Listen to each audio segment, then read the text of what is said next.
The Ahmed Kathrada Foundation has called on the incoming government to serve the population and take firm stance against corruption. The foundation has congratulated the ANC and its president, Cyril Ramaphosa, on their victory nationally and in 8 of the 9 provinces. They've also congratulated the Democratic Alliance in the Western Cape. The foundation was also an independent observer to the electoral process. They say that they're satisfied that the elections were credible, free and fair. And joining us in the studio now to reflect on their announcement of the elections is the foundation's executive director, Nishan Bolton. Nishan, thank you so much for making the time to come through this Sunday morning. Credible, free and fair. How did you come to this determination? Well, our observers, as well as those of all the other observers who were in the country, came to the same conclusion. I think there were a few problems in some of those polling stations, but not sufficient to nullify the results or to dent the credibility of those results. And that's not just a view that we share. I think a number of foundations who were doing this kind of observer work came to the same conclusion as well. Just take us through the conversations you were able to hold about the administrative glitches. Do you think they were worth the amount of time given to them? Look, I think every vote should be of equal importance. So therefore, any glitch requires attention. It's really whether the scale of it warranted the kind of uproar that was caused. What I do think is that if these problems are not addressed and they scale up in future, then we would have a huge problem on our hands. People voting outside of their voting districts is an issue now that I think the IEC was not ready for. I think there was a misunderstanding on the role of the scanners. There was an assumption that the scanners was a repository of all the electronic data so that it would prevent voting, and that certainly is not the case. Running out of ballot forms, I think is going to be important to actually see whether the reasons given tally up with the numbers of actual voters who voted outside of their voting districts, or whether this is just a sign of a deeper administrative problem in terms of the distribution of voting material beforehand. I didn't get a sense that the numbers of voting stations who didn't open on time were as much as they were previously. So in that regard, the IEC seems to have improved, although there was one that supposedly didn't open at all, and we still have to understand the reasons for that. But I think there was no intimidation reported at all across the country, and that is just a huge sign of positivity for the elections as a whole. I suppose the big story now is the formation of cabinet, and you've called on the president to be circumspect and take into consideration the conversations that have been taking place around the country around corruption and maladministration. What would you like to see happening? The president made a commitment that the size of this cabinet would be reviewed, and we hope that those kinds of details will emerge soon. We certainly, by international comparison, have a far too bloated cabinet that this country requires. And I think many more of those people would serve better in Parliament playing their oversight role. I think, secondly, South Africans in this election were voting on 2 issues, on hope and for a government of integrity, coupled with solutions to very localized problems. In terms of that integrity, we have seen just the kind of image of government, and particularly various cabinet ministers, being implicated in all kinds of allegations relating to state capture. And it is now the president's prerogative to take into account that kind of sentiment and to really appoint men and women there who have the highest levels of integrity, because people want to, or there's a need to restore faith and confidence in government, so that the more than 2 million voters who didn't vote in Gauteng can actually be persuaded to come back into the democratic process. Let's talk about 2 aspects of the cabinet you would like to see. On the one hand, what format would you like to see it come out as? On the other hand, do you have any specific names of people you wouldn't like to see on the cabinet list? No, I mean, on both of those, I would assume that the ministry that deals with public service administration would have been looking at in terms of duplication. There is a process underway to reconfigure. So one, you need to avoid the kind of duplication, particularly in the economic cluster. Okay. For example, I think secondly, the numbers of deputy ministers is just unwarranted.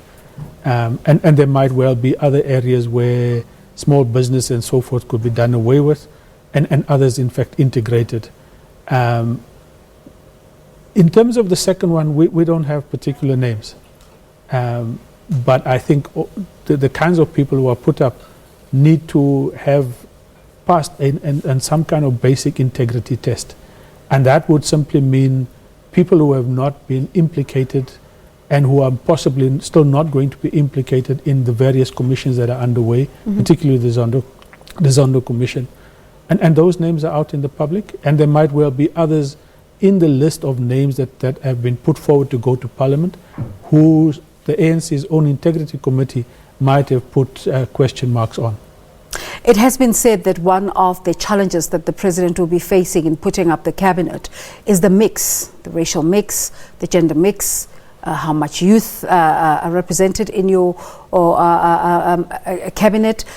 What for you are the biggest issues, the biggest challenges facing him? I think people who will go into government and firstly not go and try and reinvent the wheel. Secondly, who will not go in there and demand blue lights from day one. I think thirdly, people who will understand the distinction between their role as executive officers and that of the DGs, who are the accounting officers, because that really was the biggest problem in the last sort of 10 years, where DGs were signing off on things that were irregular and unlawful. And I think the ministerial handbook and other government regulations are clear on these different roles and responsibilities. Is the policy setting role of ministers and is to be able to guide their departments politically and not to interfere in the day-to-day work. Whether that requires, and that certainly means you need people who have an understanding of their portfolio, but more importantly of their leadership style that doesn't warrant their day-to-day meddling in the work of government. And lastly, I think whether it's young or old, you certainly want people who are not going to go in there to serve their own interest and that of their families. The Ahmed Kathrada Foundation is based off a social and political leader, and is mainly seen as such, as a civic organization. But the biggest conversation within the separation that you're talking about has been deployment. Where do we make that separation between political activism and operational competency? They're not necessarily divergent. If you go back to 94, the bulk of those people who were deployed into government came from within the ANC. But they had, their ethics were of the right standard. They had the capabilities not only to go into the jobs, but to learn on the job as well. And to then understand what the requirements of that job was, and to build the administration around them.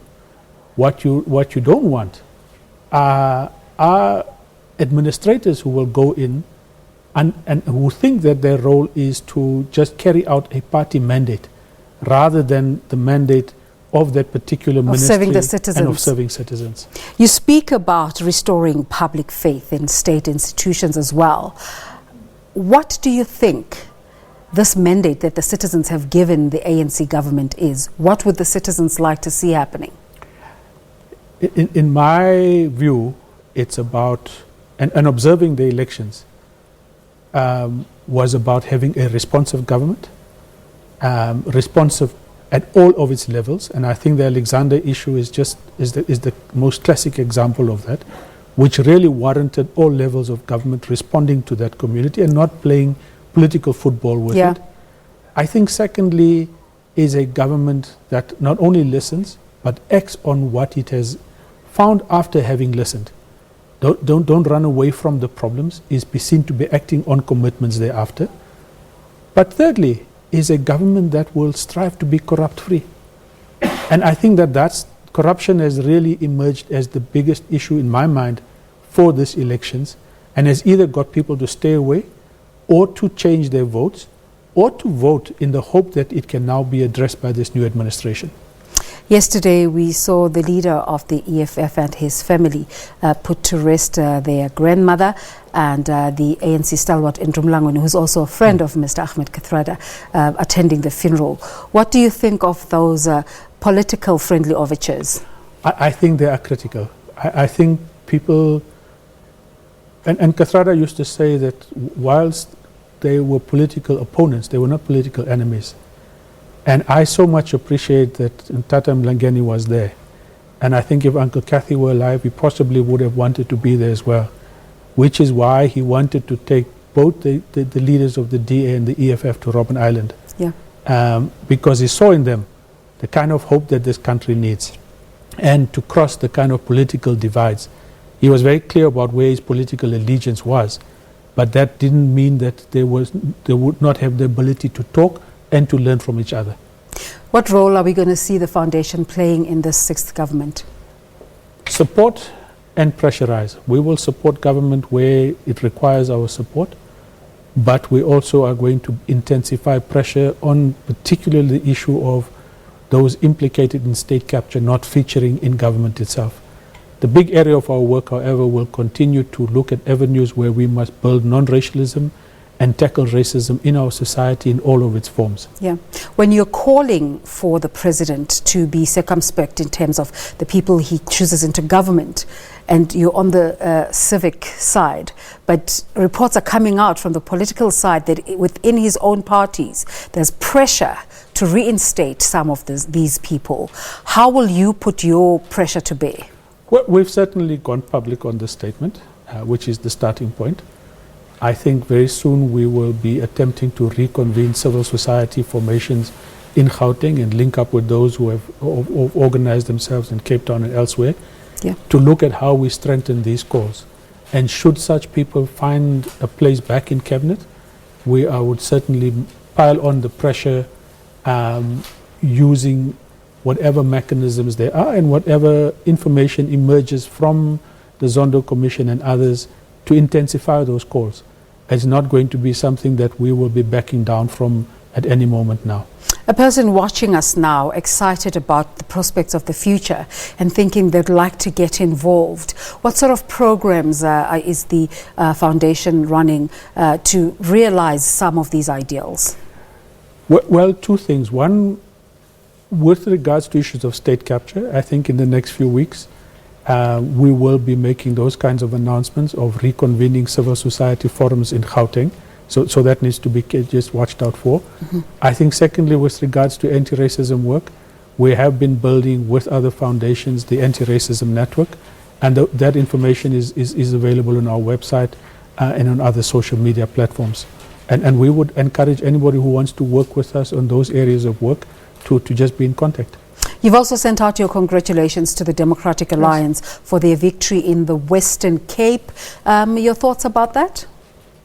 I think as President Ramaphosa said, the will of the people has been expressed, and the same would apply for the Western Cape. I'm happy, however, that I think if anything, these elections have said to the bigger parties, don't take our votes for granted. And that applies to the DA as well as to the ANC. Okay. Finally, let's talk about your call for the urgent stabilization of the economy, securing investor confidence, creating jobs. It's quite a mammoth task ahead. We can't downplay that. No, we can't. But the fundamental for that is really having indicators that the state itself or government itself will be led by credible people. People who will then go in to restore that kind of confidence, not only internationally but locally as well. Because without the required investment into this country, I think the bigger challenges will be insurmountable. And if we don't tackle unemployment, inequality in South Africa, I think the next election will be completely different outcomes to what we have now. President Cyril Ramaphosa seems well-meaning. What, in your opinion, are some of the stumbling blocks that could deviate or make him move away from his vision? I think worrying too much about what the party interests might be, as opposed to that of what the country needs. And I'm hoping that in the appointment process and in terms of determining the priority focus areas, it's really keeping track on those things. The internal party issues should, whilst they're important to him and so forth, should not detract from what the country needs to have done. So in a short while, the local government elections will also be coming through, and you were talking about bringing all those people back into the fold. Do you think that is sufficient time, or is it a long-term project? No, these elections flow into each other seamlessly. And I think every party will now be looking at the minuscule results in every voting district and to understand where the support base is and where it has fluctuated. But I think having looked at all of the election debates and sessions that were held, nobody should be blind to the fact that it was the local issues that people were most vocal about. I mean, in all of these town hall meetings, nobody was raising the big international stuff, issues of the environment and so forth. They were really about the localized issues that people are grappling with. And what that is simply saying is that at a local level, institutions, infrastructures have crumbled. Yeah. And the kind of support that people need from different levels of government to just get by on a day-to-day basis is not there, which might explain a sense of hopelessness for many in terms of not taking part, but I think also are pointers for the kinds of issues that local authorities now need to deal with, and are just important markers for what the local government elections needs to be. It's about basics. You talk about the big international stuff that was not necessarily mentioned, and in the news we're constantly talking about stories such as Brexit. We're talking about the USA of Donald Trump. What kind of emphasis should be given to countries such as Venezuela and what's happening in the Middle East? Well, I think the world is essentially fracturing into one is a very conservative, right-wing, fascist movement that are very, very linked, and there's a very common agenda: anti-immigration, anti-black, anti-Muslim, anti-gay, lesbian, and so forth. So that kind of othering of people and wanting to keep people out of particular areas has become part of a global right-wing agenda, and we see that. On the other hand, you see an attempt to begin to redefine a progressive agenda, which places, I think, issues of equality and equity for people, irrespective of where they originate from in all countries, as an emerging trend of thought. It hasn't got the kind of global resonance at the moment, but I think it counterbalances the kind of right-wing shift that we begin to see. That conversation, how would you bring it into the emergence of the Freedom Front Plus in the election and the kind of ticket that they were running on, especially against land expropriation, and how we've seen them? It's not it's really minimal growth, but it's growth nonetheless, growth bigger than other parties. What do you read into that trend? Well, I think what it does is, what that does indicate to me is that if you play on people's fears, it is possible to mobilize support on the basis of their fears, and you can bring them into your fold. It does pose a huge challenge to progressive forces to better explain their policies and intentions so that the fear-mongering aspect of that is reduced or minimized. And whether that is possible, I don't know, on issues of land. But I suppose as things become, as we get to implementation phase of some of these policies, either those fears will be realized or they won't. But I think the kind of rhetoric that has been attached to many of these issues is one that has allowed people to play on their fears. Are you optimistic about the future of this country? At this point in time, I am. I think 10 years ago, I would not have been, even 5 years ago. Today I am. I think more than anything else, there is a scope to pressurize for change. I think lastly is that it is really incumbent, not necessarily, I think politics as being the domain of political parties is something that must be reviewed. I think society, citizens and civil society need to become more active in the arena of politics and not necessarily that of political parties only. When you're talking about pressurizing for change, at what point did civic societies lose their influence? I think closer to 99. Immediately after 94, a number of us went into government, went into the political arena, and only today, I mean, when looking back 25 years, you've just seen how core civil society organizations were decimated in terms of people who moved, but also didn't build other layers to then come to the fore. But I think secondly was almost a sense that everything was the responsibility of government.